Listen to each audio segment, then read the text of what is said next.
Concept है operations on set. So basically अगर हम ऑपरेशंस की बात करें सेट के ऊपर कि सेट पर हम कौन कौन से ऑपरेशन लगा सकते हैं, तो उनमें सबसे पहले आता है यूनियन। यूनियन करना मतलब बच्चों यानी कलेक्ट ऑल एलिमेंट्स, यानी मान लो एक मेरे पास सेट ए है, ए सेट में एलिमेंट्स है आप लोगों के पास 1 2 3 एंड आपके पास एक बी एलिमेंट है, बी सेट है और उसमें एलिमेंट्स हैं 4 5 6 एंड 3। तो आप यहाँ से बेसिकली ए यूनियन बी करोगे तो क्या आएगा आपके पास कि जितने भी एलिमेंट्स हैं ए और बी में सबको क्या कर दो, कंबाइन कर दो, इकट्ठे कलेक्ट कर दो।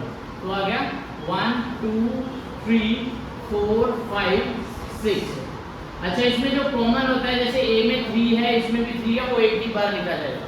क्लियर? सेकेंड हेडिंग डालो intersection.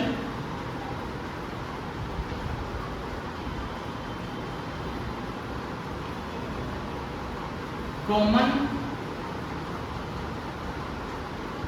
Elements are taken together. जो कॉमन एलिमेंट्स होते हैं ए और बी सेट के, उनको इकट्ठे लिखा जाता है और इसकी रिप्रेजेंटेशन होती है जो बिल्कुल यूनियन के उल्टा होती है। That means A intersection B.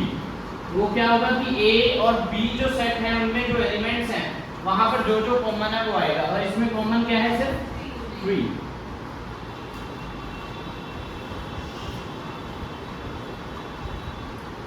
Third difference.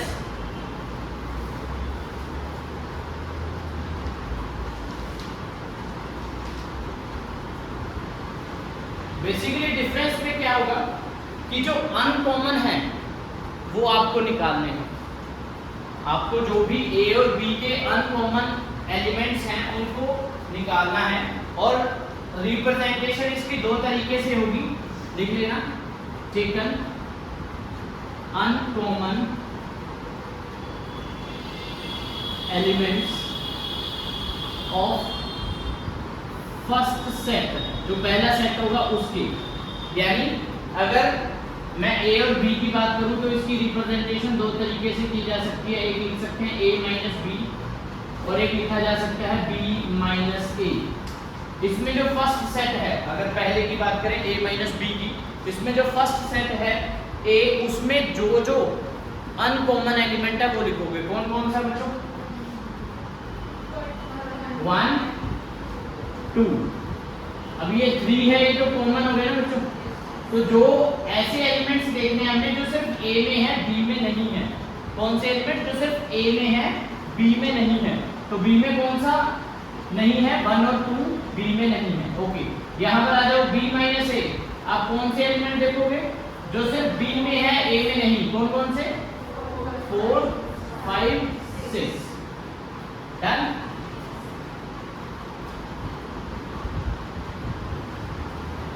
Difference के बाद फोर्थ पर आ जाओ, complement of a set. Complement of a set. यहां पर लिखा जाता है, और you can say complement of set क्या होता है? वो एलिमेंट्स हम लोगों ने लेने हैं जो ए सेट में नहीं है, या वो एलिमेंट लेने हैं जो बी सेट में नहीं है। ठीक है, तो you can write down taken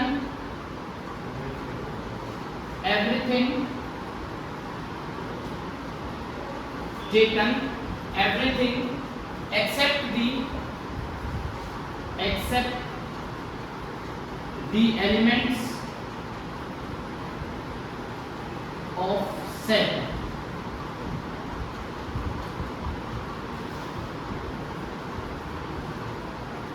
except the elements of set.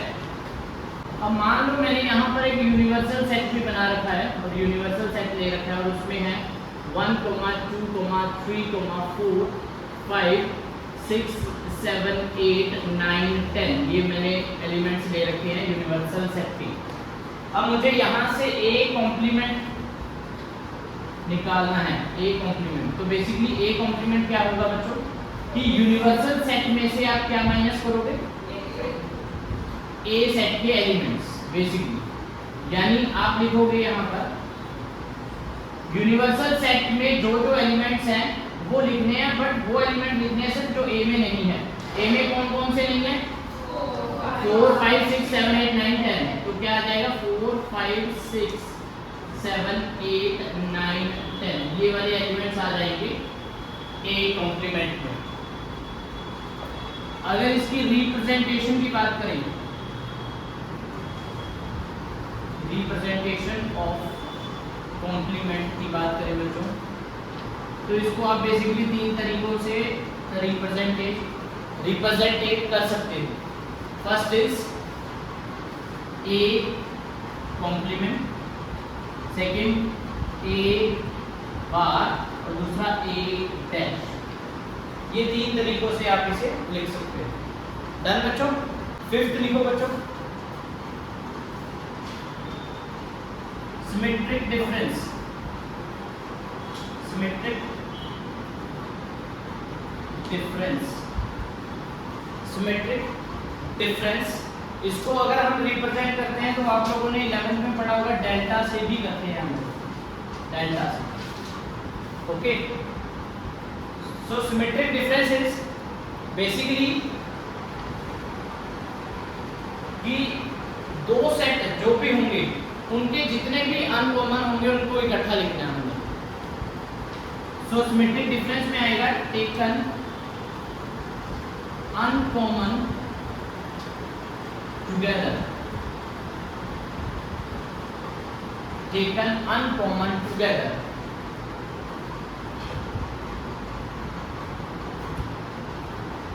यानी अगर ए डेल्टा बी निकालना हो हमें, ए डेल्टा बी यानी ए और बी का सिमेट्रिक डिफरेंस निकालना हो हमें, तो हम क्या करेंगे, a माइनस बी, ये तो समझते हो ना भी a माइनस बी क्या है, a माइनस बी यूनियन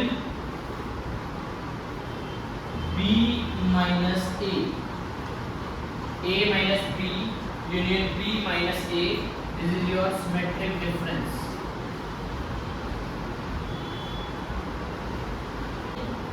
अब मैंने आप लोगों को यूनियन बता दिया, हमने यूनियन कर दिया, इंटरसेक्शन हमारा हो गया। देन डिफरेंस हमने कर दिया a minus B and b minus a। Fourth हमने complement of a set, a complement और you can say b complement भी आप कर सकते हो। लास्ट आपका रहेगा सिमेट्रिक डिफरेंस डेल्टा। अब हम सिमेट्रिक डिफरेंस देखते हैं क्या है। तो a delta b, a delta b basically a minus B union b minus a है। तो क्या मुझे बताओगे a माइनस बी क्या है, बताओ। 1, 2, बस ये आपने पहले निकाला हुआ है, a माइनस बी यहाँ पर है।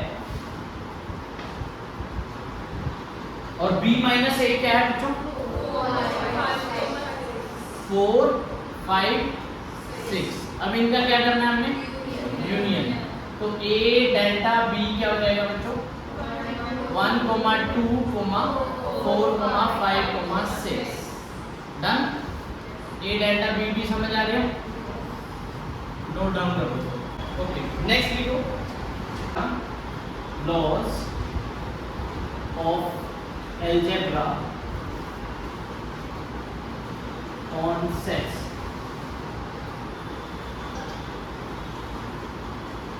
अब बेसिकली जो एनडीए के क्वेश्चंस हैं वो यहाँ से स्टार्ट होते हैं, इन लॉज के ऊपर है।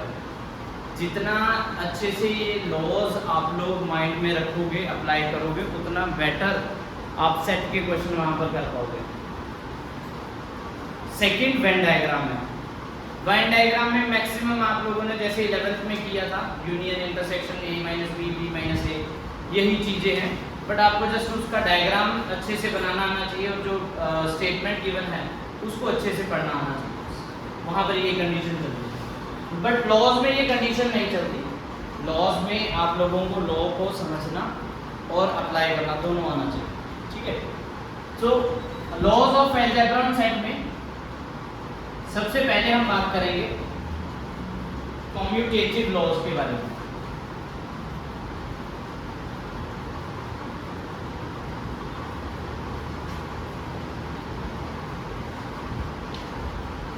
जिसमें सबसे पहला है A intersection B, A intersection B is equal to B intersection A। Second, A union B is equal to B union A। Third, A delta B is equal to B delta A।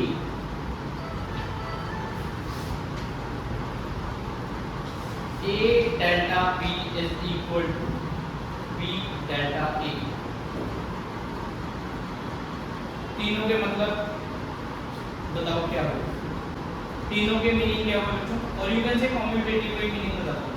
Commutative law का मतलब है बच्चों कि आप चाहे A set को आगे कर लो चाहे B सेट को आगे कर लो, आपको रिजल्ट सेम ही मिलने वाला है। ये डिपेंड नहीं कर रहा है कि कौन सा सेट आप पहले ले रहे हो। आप चाहे यूनियन कर रहे हो, चाहे इंटरसेक्शन कर रहे हो, चाहे आप सिमेट्रिक डिफरेंस निकाल रहे हो, आपको आंसर दो सेट के बीच में हमेशा सेम मिलेगा। चाहे आप सेट पहला A ले लो चाहे पहला सेट B ले लो, आपको इनके तीनों के आंसर क्या मिलेंगे? हमेशा सेम मिलेंगे। डन। सेकेंड लिखो, एसोसिएटिव लॉ। ये भी सेम बोलता है, एसोसिएटिव लॉ ये भी सेम बोलता है, बट ये किसके लिए बोलता है? ये ग्रुपिंग के लिए बोलता है कि आप अगर आपके पास तीन सेट है ना, A B C तीन सेट है आपके पास, तो चाहे A और B का सेट बना दो, ग्रुपिंग कर दो इनकी, चाहे B और C की बना दो, आपके पास आंसर सेम आना है अगर आप एक्शन सेम ले रहे हो। फॉर एग्जाम्पल नंबर 1 लिखना बच्चों, A इंटरसेक्शन B, ग्रुपिंग इनकी कर देते हैं, A intersection B intersection C is equal to A intersection B intersection C is equal to A intersection B intersection C। यानी आपके आंसर पर कोई फर्क नहीं पड़ेगा कि अगर आपके पास तीन सेट है, आपने पहले दो की ग्रुपिंग की है या लास्ट के दो की ग्रुपिंग की है, या फिर आप पहले और लास्ट की ग्रुपिंग कर रहे हो, अगर आपका एक्शन सेम है तो आपका आंसर सेम आएगा। हम यहाँ पर क्या कर रहे हैं? इंटरसेक्शन कर रहे हैं दोनों एंड्स पर, लेफ्ट साइड पर भी और राइट साइड पर। Okay. Second, A union B union C is equal to A union B union C। हो गया? यानी आप दोनों में फर्क समझना, कम्यूटेटिव लॉ और एसोसिएटिव लॉ में। कम्यूटेटिव लॉ क्या बोलता है कि अगर आप एक अलग अलग सेट लेते हो और उनका रिजल्ट सेम आएगा। एसोसिएटिव लॉ क्या बोलता है कि आप तीनों ले लो, A B C तीन सेट ले लो, अगर आप इनकी ग्रुपिंग करके आंसर निकालना चाहते हो तो इनके आंसर हमेशा सेम आएंगे। क्लियर है यहाँ तक बच्चों? मैंने यूनियन और इंटरसेक्शन समझा दिया हुआ है ना, तो वो क्लियर होगा। थर्ड लिखना बच्चों, कॉम्प्लीमेंट लॉज।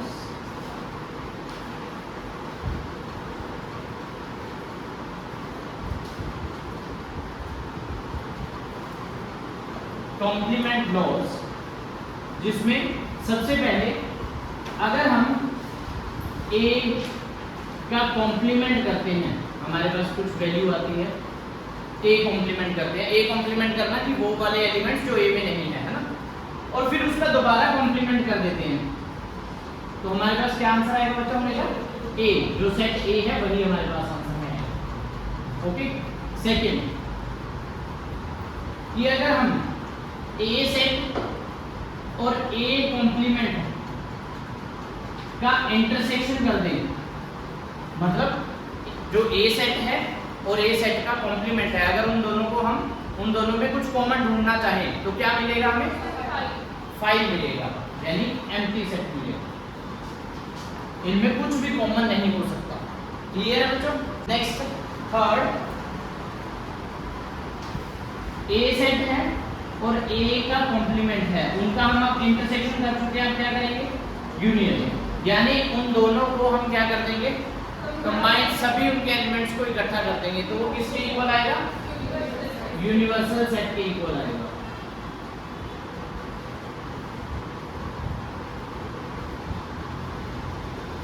ये इधर वाला यू यूनिवर्सल सेट का है, ये वाला यू यूनियन के लिए है। नेक्स्ट देखना बच्चों, आइडेंटिटी लॉज। आइडेंटिटी लॉज जिसमें नंबर 1 आइडेंटिटी लॉज में कि अगर आप ए यूनियन 5 सेट करते हो और यू कैन से एम्प्टी सेट करते हो, A union 5 is equal to किसके इक्वल आएगा बच्चों? ए। सेकेंड, अगर आप ए इंटरसेक्शन 5 एम्प्टी सेट करते हो तो क्या आंसर आता है? हमेशा 5। डन। अच्छा, कई बच्चे यहाँ पर इस चीज के लिए भी टेंशन ले रहे होंगे कि ये लॉज, अभी तक तो जितने भी लॉज मैंने लिखवाए हैं आई थिंक सो आपको कोई परेशानी नहीं आई होगी इसमें। अगर परेशानी आए तो ये काम करना है क्लास के बाद, कोई भी लॉ है ना उसमें ए बी सी जो भी दे रखा है वो सेट लेने हैं। फॉर एग्जांपल तुम लोग एसोसिएटिव लॉ लगाना चाहते हो तो एक यूनिवर्सल सेट लेना 1 2 3 4 5 6 7 8 9 10, ए सेट लेना 1 2 3, बी सेट लेना 3 4 5 6 और सी लेना 6 7 8 9 10। डन। और फिर ये जो एक्शंस हैं ये अप्लाई करके देखो, आपको लॉज तभी आएंगे जब आप उन्हें अप्लाई करोगे। यहाँ पर ये समझने आसान है, जब इन्हें अप्लाई किया जाता है तब ये दिमाग में उतरते हैं कि ये कहाँ पर अप्लाई किए जाएंगे। डन। ओके, आइडेंटिटी लॉ में दोबारा आ जाते हैं। Third, A union universal set, universal को कुछ ऐसे रिप्रेजेंट कर दूंगा, ए यूनियन यूनिवर्सल सेट किसके इक्वल आएगा बच्चों? ए यूनियन यूनिवर्सल सेट, मतलब उन दोनों के जितने भी एलिमेंट्स हैं सभी इकट्ठे लिखने हैं। तो तुम्हें पता है किसमें ज़्यादा होंगे? यूनिवर्सल में सभी होते हैं, तो यूनिवर्सल से ए निकला हुआ है तो वो किसके इक्वल आएगा? यूनिवर्सल सेट के इक्वल है। फोर्थ, अगर हम ए सेट में और यूनिवर्सल सेट में इंटरसेक्शन कर दें यानी कॉमन निकाल दें तो कॉमन क्या निकलेगा? हमेशा ए सेट निकलेगा। नेक्स्ट बच्चों, फिफ्थ लिखना बच्चों, आइडेंटिपोटेंट लॉ। आइडेंटिपोटेंट लॉ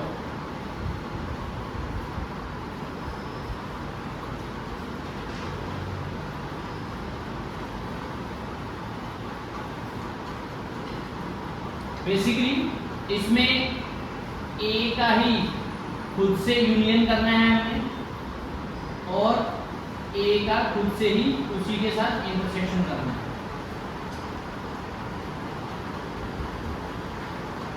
तो ए का इंटरसेक्शन अगर आप ए से करोगे या ए का यूनियन आप ए से करोगे तो क्या आंसर आएगा? हमेशा ए ही आंसर आएगा।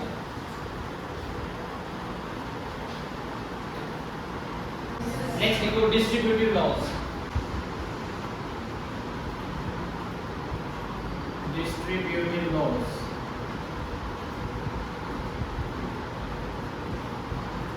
सबसे पहले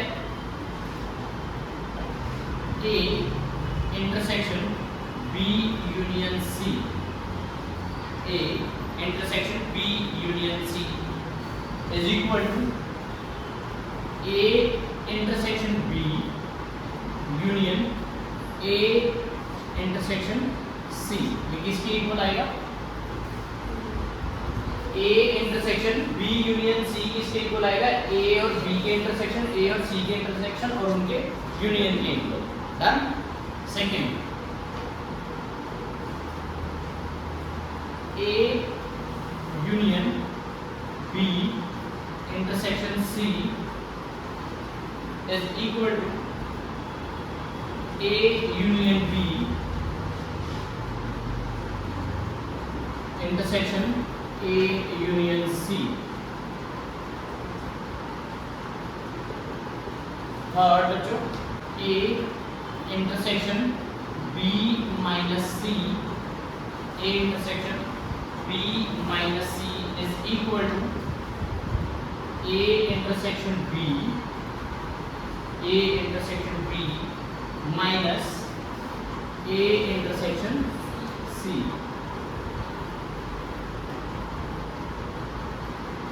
fourth, A union B minus C is equal to A union B minus A union C। Again 3 set लेना, A B C जो मैंने बोला, एक यूनिवर्सल सेट लेना। ये सारे लॉ जो बोर्ड पर लिखे हुए A to Z समझ आ जाएंगे। इन सबको लिखने के बाद अप्लाई करके देखते हैं। Clear? Next, D Morgan's law.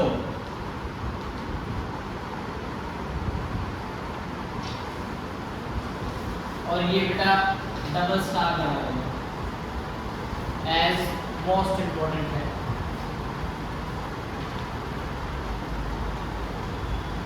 सबसे पहला है बच्चों ए कॉम्प्लीमेंट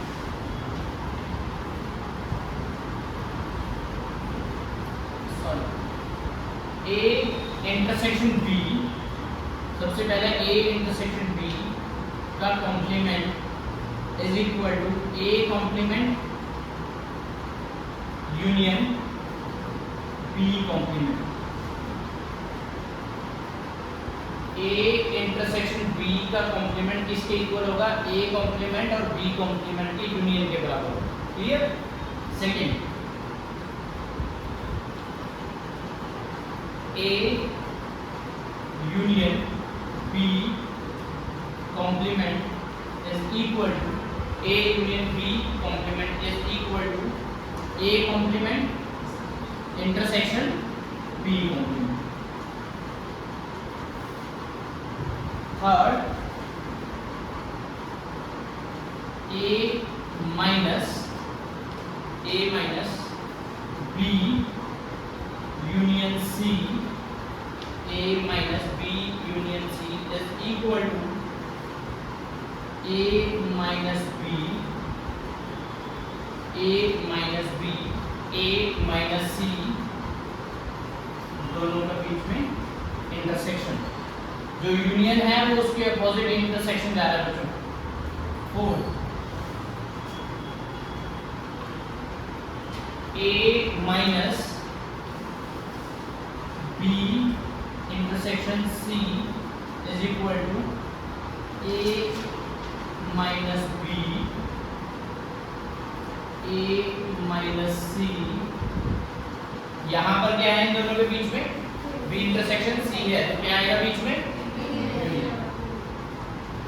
क्या यहाँ तक सभी को समझ आ गया? A to Z कोई डाउट? सारे लॉस नोट डाउन हो गए? A to Z काम बच्चों लॉस का ही है। सेट की बेसिक डेफिनेशन या बेसिक जो सेट है वो काम में आता है रिलेशन एंड फंक्शन में जाकर थोड़ा बहुत। अदरवाइज अगर सेट से क्वेश्चन आया तो इनसे आएगा, और इनमें भी इंपॉर्टेंट ये दो हैं, distributive law, D Morgan's law. ये आइडेंटिटी लॉज और ये यूज हो जाते हैं बट रेयर, इनसे ज़्यादा क्वेश्चन बनता है, और स्पेसिफिकली डी मॉर्गन्स लॉ से। Done. If A is equal to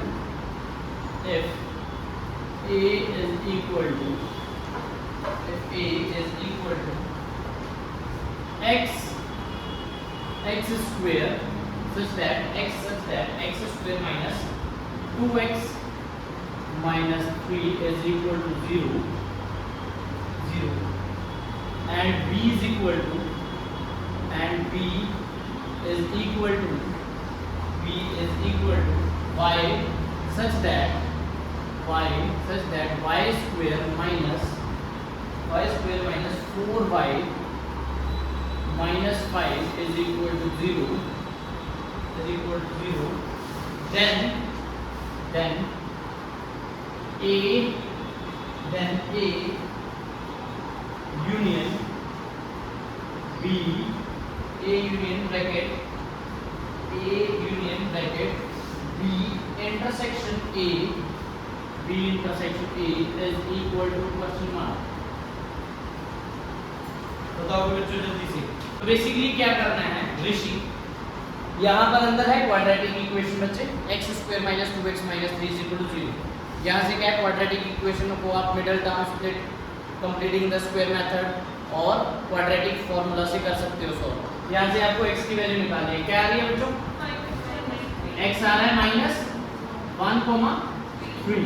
okay, अब यहाँ पर इसको कुछ ऐसे समझते हैं, वो आंसर लिखा हुआ है बेसिकली -1,3, बट देखते हैं कि कैसे लिखा हुआ है। यहाँ से बच्चा y भी निकालने की कोशिश करेगा। y की वैल्यूज क्या आ रही है, -1,5। तो बेसिकली क्या है देखो दोस्तों, ये बोल रहा है कि a union b intersection a। b intersection a क्या होता है, बेसिकली अगर मैं इसको बनाने की कोशिश करूँ ना तो वेन डायग्राम में a सेट ये है बच्चों, और ये बोल रहे हैं कि उसमें कुछ कॉमन है b सेट। ये वाला हिस्सा क्या है, ये a इंटरसेक्शन b और you can say b intersection a है। बेसिकली तो ये जो हिस्सा है इतना ये a का ही हिस्सा है और यू कैन से b का भी हिस्सा है, यानी आपको पूरे का पूरा क्या सेट लिखने की बोल रहा है, a सेट पूरे का पूरा लिखने के लिए बोल रहा है। तो आप a सेट में है एलिमेंट क्या क्या बच्चों, -1,3, यही आप लोगों का आंसर है। यानी आपको y निकालने की जरूरत नहीं है, आप अगर ये देख लो, इसको समझ लो a union b intersection a को, तो आप यहाँ से समझ जाओगे बेसिकली आपसे a निकालने के लिए बोल रहा है। तो a की वैल्यूज क्या है तुम्हारे पास a सेट में -1,3, वही तुम्हारा आंसर है। डन। ओके, एक और क्वेश्चन लिखो। स्टेटमेंट बेस्ड क्वेश्चन ज्यादा आते हैं सेट के, statement based. Okay, so basically statement based NDA second 2022 का क्वेश्चन कर रहे हैं हम 2022 एनडीए सेकंड का। सो क्वेश्चन है बेटा, कंसीडर द फॉलोइंग,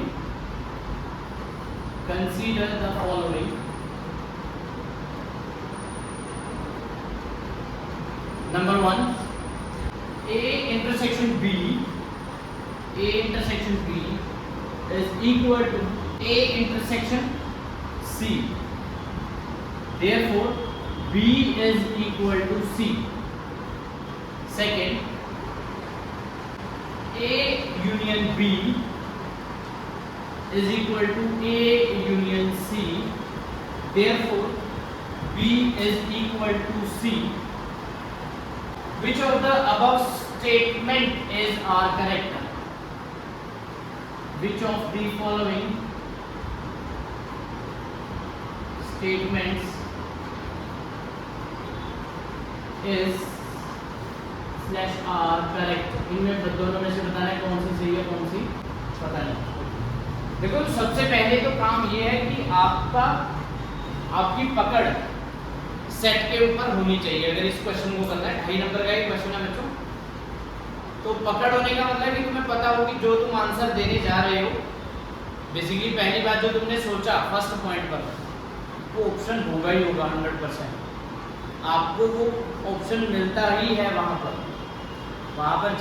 जो भी पेपर सेट कर रहा है, अगेन मैं बार बार रिपीट करता हूँ, वो आपको फेल करने के लिए बैठा है, वो छांटना चाहता है बच्चा, वो आपको डायरेक्ट वही ऑप्शन देगा जो डायरेक्ट हमारे दिमाग में क्लिक करेगा कि भाई दोनों में से कोई एक तो सही होगी, कौन सी सही करनी है, सेकंड कर देता हूँ, तो वहाँ पर लिखा होगा ऑप्शन कि सेकंड स्टेटमेंट इज करेक्ट और ओनली सेकंड स्टेटमेंट, ये ऑप्शन होगा, तुम टिक करोगे वहाँ पर, ठीक है। या तो पकड़ मजबूत कर लो, ए बी सी सेट लो, 8 10 20 22 25 क्वेश्चन लगाओ, तो समझो कि क्या क्या चीज़ें हो सकती हैं क्या नहीं हो सकती। या फिर बेसिक कॉन्सेप्ट कर चुके हो, उसके बाद का स्टेप क्या बोलते हैं कि भाई लेट कर लो।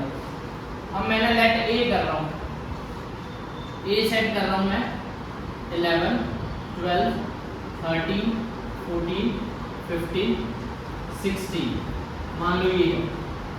यहाँ पर मैंने 20 सेट लिया एक जिसमें है 11, 12 और जो मेरे पास सी सेट है वो क्या करते हैं हम, फॉर एग्जाम्पल 11, 12 सी सेट कर रहे हैं, 11, 12, 13, 14, 15 मान लो ये भी कर देते हैं और 15 का क्या है 14 छोड़ देते हैं 15 डन। सबसे पहले आप ए इंटरसेक्शन बी निकालो बच्चों, क्या आएगा बच्चों 11, 12। अब आप ए इंटरसेक्शन सी निकालो, क्या आएगा, ये सारा ही कॉमन आएगा, करेक्ट, कॉमन आ रहा है आप लोगों के पास 11, 12, 13, 15 यही आ रहा है ना बच्चों। अगर मैं ये देखना चाहूँ या ये बोलना चाहूँ आपको कि यहाँ से आपने बी सेट लिया था, यहाँ आपने सी सेट लिया था, दोनों में जो आप लोगों को अब बोल रहे हैं ए इंटरसेक्शन बी और ए इंटरसेक्शन सी, यहाँ पर तो ये सेम नहीं आ रहे, यहाँ पर क्या ये सेम आ रहे हैं, नहीं आ रहे सेम, है ना। तो मुझे अगर ये सेम करना है तो क्या करूँ, यानी इक्वल करना है, हाँ जी 13 और 15 को क्या करना पड़ेगा, हटाना पड़ेगा। तो मान लो अगर मैं 13 और 14, 15 को हटा देता हूँ तो आपके पास सी ये बन गया, यानी आप क्या करोगे 11, 12 डन, यहाँ तक यही आएगा आपके पास। क्या आप यहाँ पर जो ये स्टेटमेंट होगा था तो क्या लिख सकते हो कि ए इंटरसेक्शन बी और ए इंटरसेक्शन सी तभी इक्वल आएंगे जब बी और सी क्या होगा, इक्वल होगा। तो क्या यहाँ तक ये चीज समझ आई कि पहली स्टेटमेंट सही हो सकती है, सोचो जरा, कौन होगी, तभी तुम्हारे पास ये दोनों क्या आएंगे, ए इंटरसेक्शन बी और A intersection C same same आएगा। अगर अलग अलग ले ले तो क्या इंटरसेक्शन सेम आएगा, क्या पॉसिबल है, बताओ कैसे पॉसिबल है।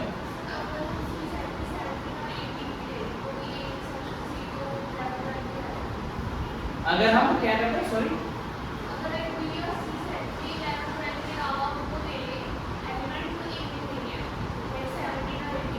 ओके, लाइक हमने ले लिया 17 और 18,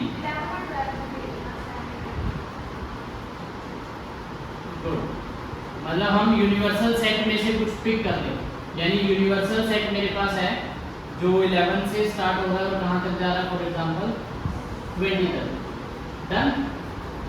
जो बी सेट निकला वो भी यूनिवर्सल सेट से आया, ए भी यूनिवर्सल से आया, सी भी यूनिवर्सल से आया। अब चेक करो 17 और 18, 11 और 12, 11, 12 यहाँ पर है। अगर अब मैं ए और सी का इंटरसेक्शन करूँ तो क्या आएगा, 11 और 12 भी आएगा।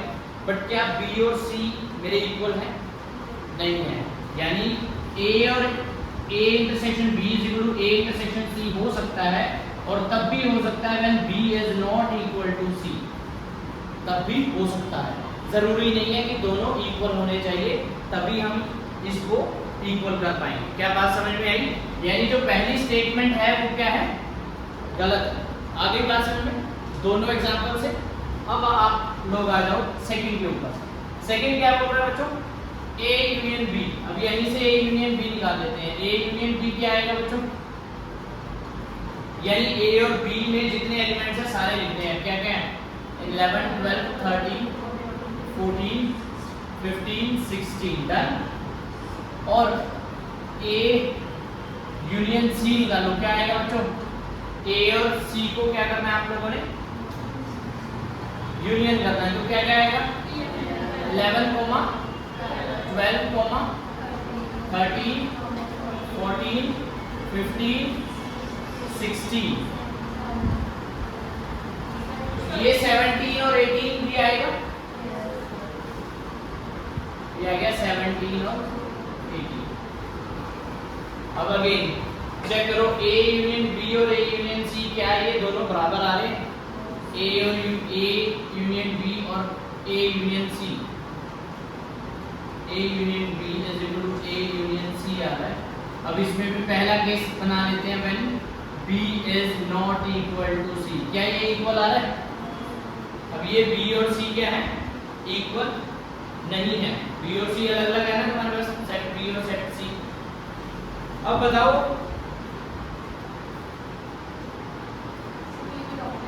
ये आप लोगों को यहाँ तक तो ये समझ आ रहा है कि भाई जरूरी नहीं है कि ये दोनों इक्वल हो, है ना।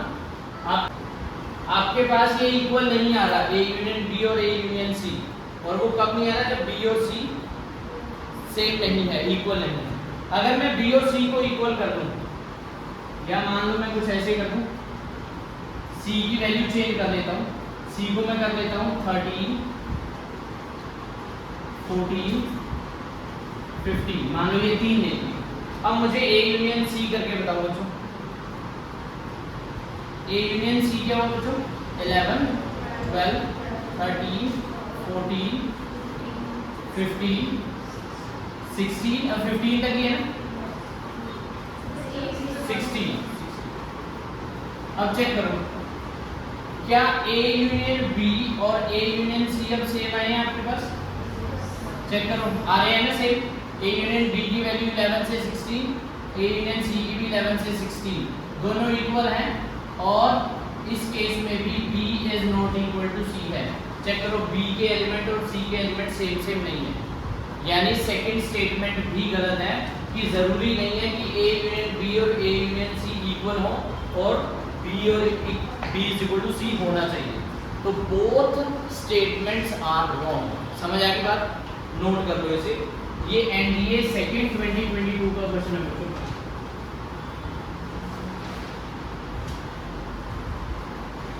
लिखना बच्चों cardinal formula, cardinal formula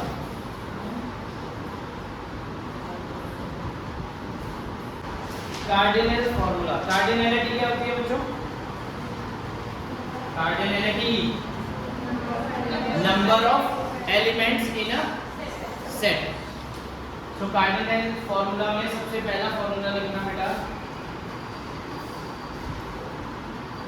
cardinality of A intersection B, cardinality of A intersection B plus cardinality of A union B is always equal to cardinality of set A plus cardinality of set B. Second, cardinality of A union B union C is equal to cardinality of A union B union C is equal to cardinality of A plus cardinality of B plus cardinality of C minus cardinality of A intersection B, cardinality of A intersection B minus cardinality of B intersection C, cardinality of B intersection C minus cardinality of C A intersection C minus cardinality of A intersection B intersection C.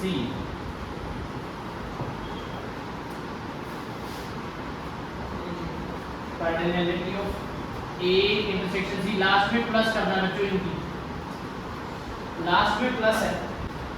Cardinality of A intersection B intersection C को plus करना है, done. Third, cardinality of A minus B, cardinality of A minus B is equal to A minus B is equal to cardinality of A minus cardinality of A intersection B, cardinality of A minus cardinality of A intersection B Fourth, cardinality of B minus A. Cardinality of B minus A. Cardinality of B minus A is equal to cardinality of B minus cardinality of A intersection B. लिख ले हरमन है. Fifth,